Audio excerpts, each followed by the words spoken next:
Moi, je suis particulièrement heureux d'être là. Je crois que c'est un témoignage d'abord d'amitié et de reconnaissance envers la Côte d'Ivoire, envers le président Ouattara lui-même.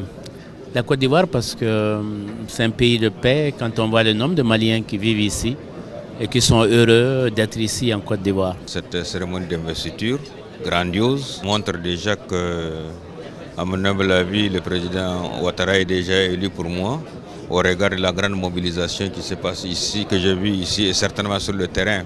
Nous nous rendons compte tous que la paix est possible. Après avoir passé à la limite un cyclone, la Côte d'Ivoire aujourd'hui est debout.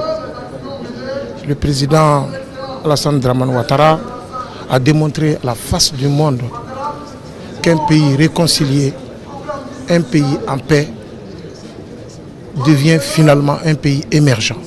Je suis doublement heureux et fier, compte tenu d'abord du fait que le président Ouattara appartient à la même famille libérale que moi et nous sommes tous les deux vice-présidents de l'Internationale libérale, mais aussi pour l'admiration que j'ai pour l'homme en raison des performances déjà qu'il a réalisées en tant qu'ancien Premier ministre, mais surtout depuis qu'il est président de la Côte d'Ivoire, sur le chantier de la reconstruction du pays, sur le chantier de la réconciliation, mais dans la justice, avec beaucoup de responsabilités et beaucoup de tolérance. Savoir qu'il y a aujourd'hui le rassemblement des oufouettistes, c'est vraiment la preuve que la Côte d'Ivoire s'est réunifiée et que cela permettra vraiment de continuer la croissance que nous connaissons actuellement dans le rassemblement, dans la paix.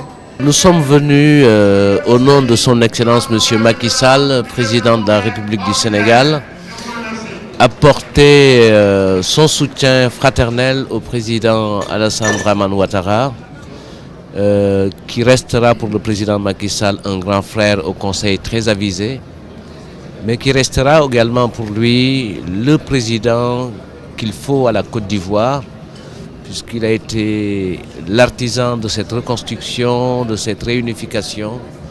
Il a mis le pays en chantier par son pragmatisme et par son amour pour le pays.